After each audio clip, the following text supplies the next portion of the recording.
हरे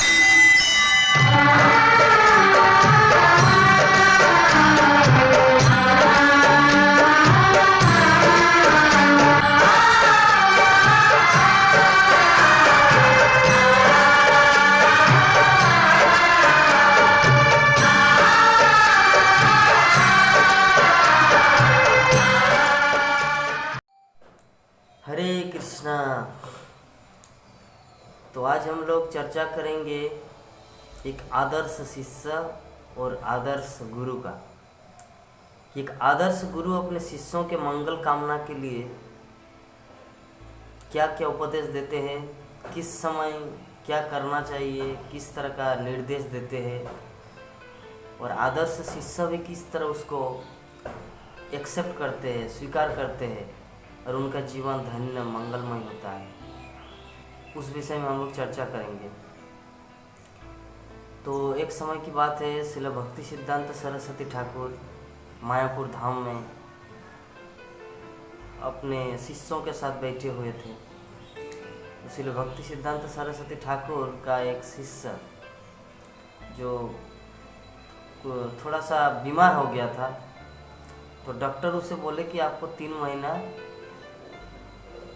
जीवित रहने का चांस है, क्योंकि आपका शरीर में बहुत ही ऐसा हाल है कि आपका मृत्यु हो जाएगा 3 महीने के बाद। तो वो शिष्य श्रील भक्ति सिद्धांत सरस्वती ठाकुर के पास जाके बोले कि गुरु महाराज, मेरी स्थिति बहुत ही गंभीर है, क्योंकि डॉक्टर ने बोला है कि 3 महीने के अंदर मेरा मृत्यु हो जाएगा। तो मैं चाहता हूँ कि अगर आप आदेश दें, अगर आप मुझे आज्ञा दें, तो क्या मैं अपनी माँ को दर्शन करने के लिए एक बार घर जाऊं। तो श्रील भक्ति सिद्धांत सरस्वती ठाकुर डायरेक्ट बोल दिया, नहीं, आप नहीं जाएंगे घर। तो शिष्य का मतलब क्या है? शिष्य का अर्थ होता है गुरुदेव जो बोले उसी को स्वीकार करना। तो शिष्य वहीं पर रह गए। अंतिम उनकी इच्छा थी कि अंतिम में मृत्यु के समय एटलीस्ट मृत्यु से पहले एक बार माँ को दर्शन करे, जिन्होंने मुझे इस जगत में लाया। वो चिंता कर रहे थे, लेकिन चिंता करते करते उसी आश्रम में रह गया। अभी कुछ दिन बाद बीत गया, ऐसा दिन कि जब 3 महीना बीतने से 3 दिन पहले श्री भक्ति सिद्धांत सरस्वती ठाकुर अपने एक शिष्य को बोले कि जाके उनको बोलो मेरे पास आने के लिए। तो एक शिष्य जाके बोले कि प्रभु जी, सन्यासी था या प्रभु जी था शायद, ब्रह्मचारी था। तो बोले कि प्रभु जी आपको गुरुदेव ने बुलाया है। तो वो गुरुदेव के पास आया, श्रील भक्ति सिद्धांत सरस्वती ठाकुर के पास। तो भक्ति सिद्धांत सरस्वती ठाकुर बोले कि एक काम कीजिए, अभी 3 दिन समय है, आप अपने माँ को दर्शन करने के लिए घर चले जाइए। तो उस ब्रह्मचारी का, उस शिष्य का थोड़ा अंदर में फीलिंग, बोले कि गुरु महाराज अभी 3 दिन तो मेरे जीवन की अवधि है, अभी 3 दिन में जाके क्या करूँ, मैं नहीं जाना चाहता। तो भक्ति सिद्धांत सरस्वती ठाकुर गर्जना करके, डांट करके बोले कि मैं बोल रहा हूँ, दिस इज माई ऑर्डर, ये मेरा आदेश है कि आपको जाना है। शिष्य का अर्थ क्या है? गुरुदेव जो बोले वही करे। तो शिष्य ठीक है, गुरुदेव बोले तो अभी तो जाना ही पड़ेगा। तो बोले कि गुरुदेव मेरा तो 3 दिन के अंदर तो मेरा ट्रेन में भी मृत्यु हो सकता है, मुझे जाने से क्या, मैं तो चाहता हूँ कि मायापुर धाम में रहकर मैं अपने शरीर को त्याग करूँ, भगवान के धाम में। बोले कि मैं कुछ नहीं सुनना चाहता, आपको जाना है मीन्स जाना है, कोई चारा नहीं चला। तो 2-3 भक्त उनके साथ, क्योंकि ब्रह्मचारियों का ये नियम है, ब्रह्मचारी आश्रमों का नियम है कि अकेला ब्रह्मचारी को कहीं पर नहीं घूमना। तो भक्ति सिद्धांत सरस्वती ठाकुर बोले कि ठीक है, इनको 2-3 लोग साथ में जाइए इसके साथ और इनके माँ को दर्शन करके। यद्यपि भक्ति सिद्धांत सरस्वती ठाकुर को पता है इसका क्या होने वाला है, सब कुछ जो गुरुदेव होता है, शिष्य का क्या गति होगा, उनको सब कुछ पता होता है। जो शुद्ध भक्त होता है भगवान का, शुद्ध भक्त, और साथ में शुद्ध भक्त ही सच्चा गुरु बन सकता है, और श्रील भक्ति सिद्धांत सरस्वती ठाकुर की बात ही क्या है, वो तो सब कुछ जानते हैं। जैसे भगवान सब कुछ जानते हैं क्या होने वाला है क्या होगा, उसी तरह भगवान का शुद्ध भक्त भी सब कुछ जानते हैं क्या होगा क्या होने वाला है। जिसका जीता जागता उदाहरण हम लोग देखे हैं कि श्रील प्रभुपाद को जब पहली बार देखे कलकत्ता में, भक्ति सिद्धांत सरस्वती ठाकुर डायरेक्ट बोले कि तुम प्रचार करोगे सारे विश्व में कृष्ण भावनामृत का। आप इतना शिक्षित है, एजुकेटेड है, इंग्लिश स्पीकिंग कितना अच्छा है, आप चैतन्य महाप्रभु के वाणी को सारे विश्व में क्यों नहीं फैला रहे हैं, तुम प्रचार करो। पहली दर्शन में पहली नज़र में बोल रहा था भक्ति सिद्धांत सरस्वती ठाकुर श्रील प्रभुपाद को। रोही श्रील प्रभुपाद सारे विश्व में इस्कॉन को कैसे फैला दिया। भविष्यवाणी वो लोग जानते हैं, जो शुद्ध भक्त होता है, शुद्ध भक्त ही एकमात्र गुरु बनने का अधिकारी होता है। ऐसे में तो संसार में बहुत सारे गुरुओं का बोलबाला है, बहुत सारे विभिन्न प्रकार के गुरु। खैर किसी का हम ये नहीं कर रहे, लेकिन वास्तविक गुरु होता है शुद्ध भक्त। भगवान का शुद्ध भक्त ही वास्तविक गुरु होता है, क्योंकि वो गुरु भूत वर्तमान भविष्य शिष्य की सब कुछ जानता, शिष्य के बारे में सब कुछ जानता है। और अगर वो शिष्य स्ट्रिक्टली अपने गुरु को साक्षाधरित न समस्त शास्त्र, उस गुरु को अगर भगवान के समान जैसा मान के पूजा करता है, उस गुरु को अगर भगवान का ऑर्डर, भगवान जैसे अपने भक्तों को, उसी तरह गुरुदेव अपने शिष्यों को इस भावना से अपने जीवन को ढालता है, तो सच में उनका जीवन धन्य हो जाता है। तो वो शिष्य बोले कि गुरुदेव ठीक है, जब आप बोल रहे तो मुझे जाना ही पड़ेगा। तो 2-3 भक्त मिलकर उनको ट्रेन में बैठाया। तो ट्रेन में बैठाया, ट्रेन चल रहा, ट्रेन बस चलने ही वाले थे और ट्रेन में उनकी मृत्यु हो गई ट्रेन के ऊपर। तब उसे ट्रेन से निकाला गया और उसको मायापुर आश्रम में लाया। तो गुरुदेव बोले क्या हुआ? बोले कि इसका ट्रेन में ही तो मृत्यु हो गया। बोले कि जो भी हुआ, महाप्रभु जो भी करता है अपने भक्तों के लिए मंगल ही करता है। ऐसे श्रील भक्ति सिद्धांत सरस्वती ठाकुर बोल दिया। तो उनमें से एक शिष्य साइड से, एक दूसरा शिष्य श्रील भक्ति सिद्धांत सरस्वती ठाकुर को बोले, गुरुदेव जब ये भक्त आपको बोल रहे थे 3 महीना पहले जाने के लिए कि मैं अपने माँ को दर्शन करने के लिए जाऊँगा, तो आप उस समय इसे परमिशन नहीं दिया जाने के लिए। लेकिन जब इनका 3 दिन बाकी था, जबकि 3 दिन जाने ही, इनका घर जाने में ही ये सब समय बीत जाएगा, तो उनका मृत्यु ट्रेन में भी हो सकता है। और ये चाह रहा था कि मैं मायापुर धाम में मेरा देह त्याग करे, शरीर को त्याग करे। तो इनका तो आप मुझे समझ में नहीं रहा गुरुदेव क्या क्यों ऐसा किए कि 3 दिन के पहले क्यों किए? 3 महीना पहले करते तो माँ से मिलकर ये पुनः मायापुर धाम आके अपने शरीर को त्याग करते। तो भक्ति सिद्धांत सरस्वती ठाकुर बोले, देखो आप लोग जो सोच रहे हैं, आपकी सोच और मेरी सोच में अंतर क्या है। बोले कि जब ये 3 महीने पहले, मृत्यु के 3 महीने पहले जब ये बोल रहे थे कि मैं अपनी माँ को दर्शन करने जाऊँ, तो अगर उस टाइम ये घर जाता तो घर में विभिन्न तरह की बात होती। कोई बोलते कि आपकी वो जो मौसी की लड़की है ना, अभी तक उनका शादी नहीं है, बेचारा घर में पड़ी हुई है। आपका वो जो मामा का लड़का है ना, वो एक दिन बन गया था, जंगल गया था लकड़ी लाने के लिए, एक सांप ने काट लिया, वो मर गया। आपका वो जो ये है ना और चाचा, वो चाचा भी गुजर गया। आपका वो जो है ना पिताजी का एक्सीडेंट में डेथ हुआ। ऐसे ऐसे बात करके उनका जो चेतना, भक्ति सिद्धांत सरस्वती ठाकुर बोल रहे हैं कि अगर वो शिष्य उस टाइम अपने माँ को दर्शन करने के लिए जाते तो इस तरह का स्पीक, मतलब मटेरियल थिंकिंग, क्या हुआ क्या नहीं हुआ, क्या हुआ क्या नहीं हुआ, क्या हुआ क्या नहीं हुआ, उनका कान में घुसता। तो मैं उनको इस आश्रम में रखकर जो पूरा जीवन भर वो जो भजन साधन किए, सुंदर रूप से जप किए, भागवतम का अध्ययन किए, साधु संग किया, जीवन का लक्ष्य क्या है? अंते नारायण स्मृति, मतलब जीवन के अंतिम अवस्था में भगवान का चिंतन, भगवान की लीला कथा को ये करके, शरीर को त्याग करके जीवन को सार्थक करना है। तो ऐसा सुनकर वो वहाँ पे चला जाता, कहाँ, घर, और घर में इस तरह बात सुनते तो उनकी चेतना क्या होती। अगर उसी समय में अगर उसका मृत्यु हो जाए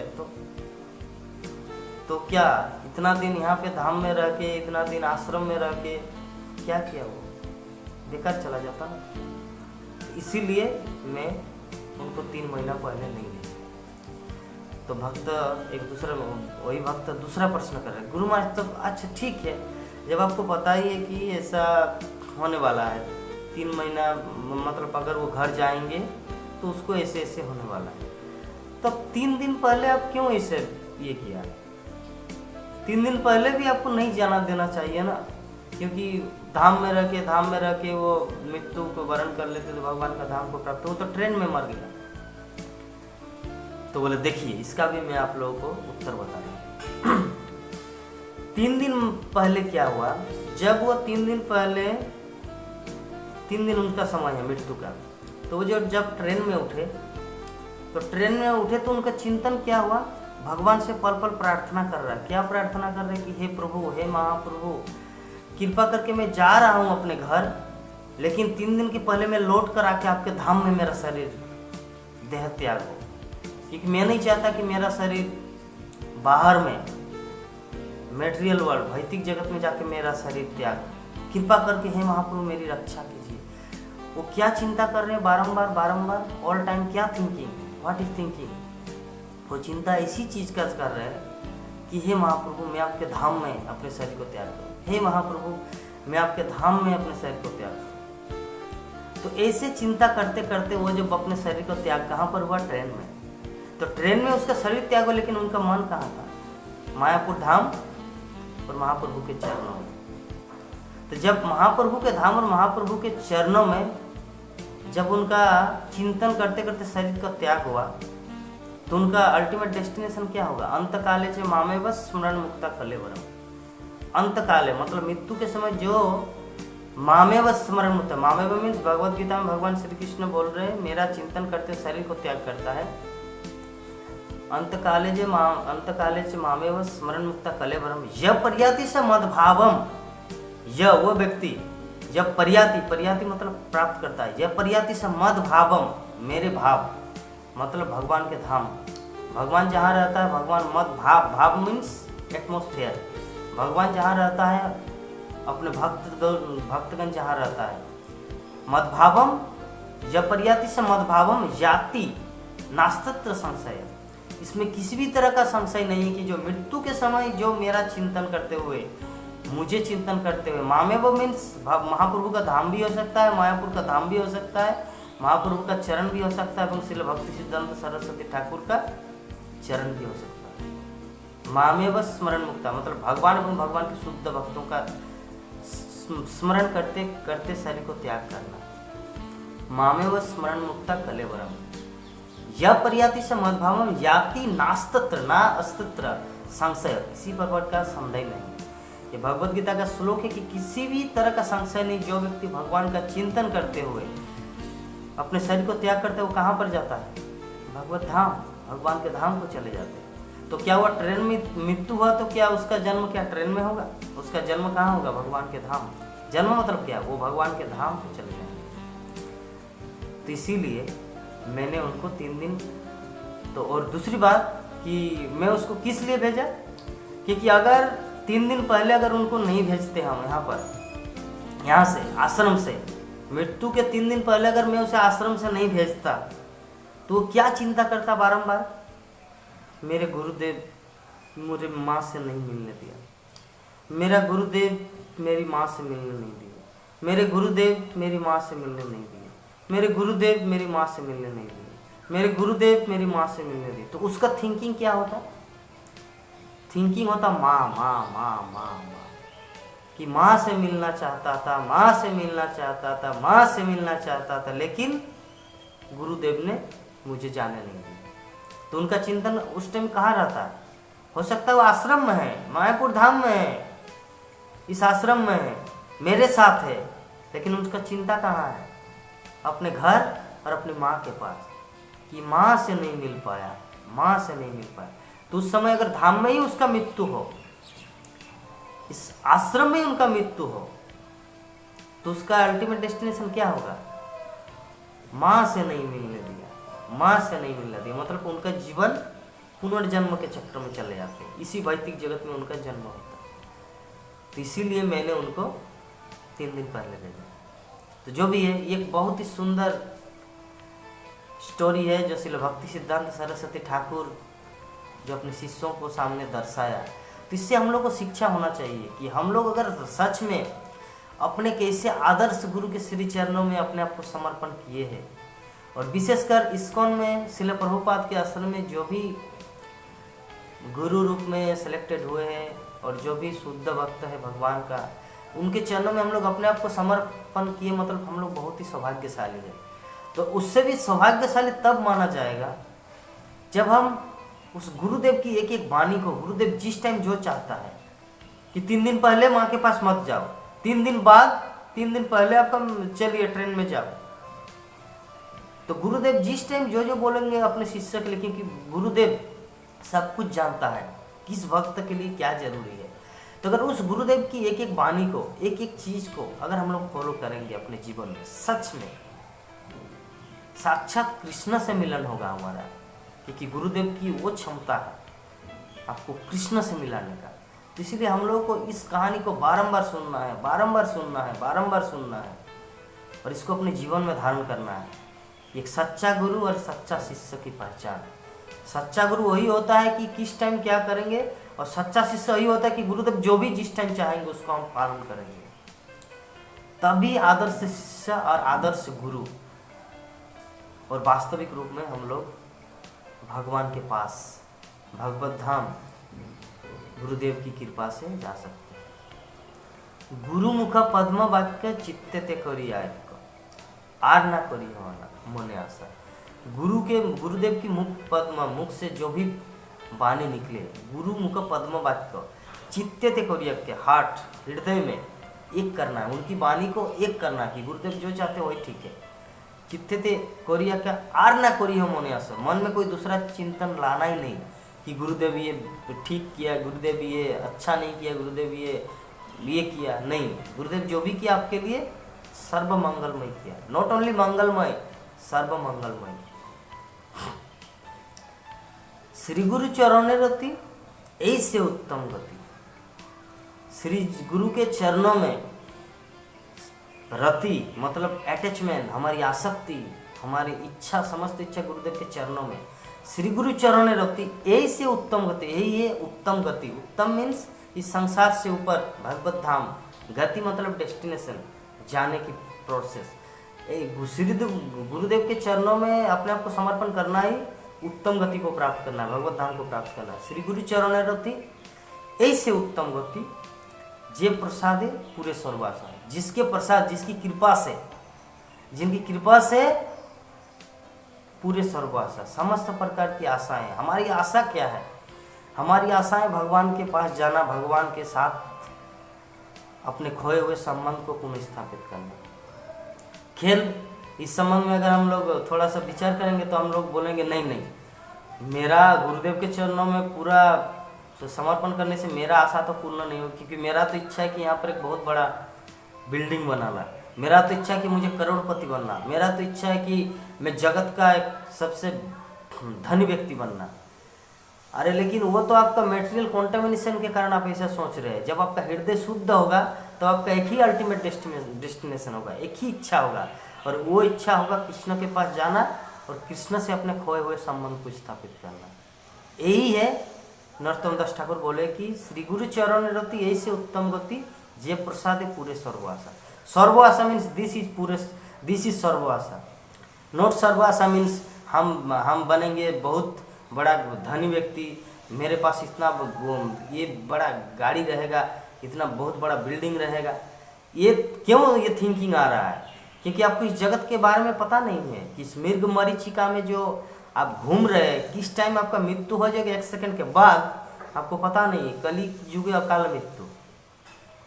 आप सोच रहे कि ऐसा ऐसा करेंगे, आपको पता है कि आप 70 साल ही जिएंगे, आप 100 साल ही जिएंगे। आप किसी ज्योतिष के पास गए थे क्या? ज्योतिष आपको बोल दिया है आपका मृत्यु तो 1 सेकंड बाद भी हो सकता है, 1 मिनट बाद भी हो सकता है, 1 घंटा बाद भी हो सकता है। तब इसीलिए पूरे सर्वआशा मीन्स मृत्यु से पहले ही अपने आप को पूरी तरह प्रिपेयर करना है कि मुझे भगवान के पास जाकर भगवान से अपने खोए हुए संबंध को स्थापित करना है। तो इसीलिए बोलते हैं जो गुरुदेव के चरणों में अपने आप को समर्पण करता है उसका समस्त प्रकार की आशाएं पूर्ण होती है। जय प्रसाद है पूरे सर्वआशा। तो इसीलिए हम लोग को इस कहानी से, इससे ये इस इंसिडेंट, इस घटना के माध्यम से अपने आप को प्रिपेयर करना है एक आदर्श शिष्य के रूप में। गुरुदेव ऑलरेडी आदर्श है, गुरुदेव आदर्श है, इसको समझना है। गुरु मिले लाख लाख, शिष्य ना मिले एक। गुरु है लेकिन शिष्य मिलना कठिन है। तो शिष्य, अगर आप अच्छा शिष्य बनेंगे तो गुरु भी आपको अच्छा मिलेगा। जिसका गुरुदेव नहीं है, कृष्ण उसके लिए गुरुदेव को सेंड करेगा, एक ऐसे गुरु को सेंड करेगा जो उसकी इच्छा है। तो हमारे ऊपर डिपेंड करता है हम किस तरह का गुरुदेव को चाहते हैं। हम अगर ठगना नहीं चाहते तो भगवान आपको सच्चा गुरु भेजेंगे। अगर खुद ठगना चाहेंगे तो भगवान आपको ठग गुरु भेज देंगे। श्रील प्रभुपाद बोलते हैं। तो जो भी है, हम लोगों को भगवान से यही प्रार्थना करना है, श्री कृष्ण मुझे आपके शुद्ध भक्त मेरे जीवन में आए और मुझे उद्धार करके आपके पास अपने धाम में ले जाए। बस यही भगवान से प्रार्थना करना है, शुद्ध हृदय से, सच्चे हृदय से। हरे कृष्ण।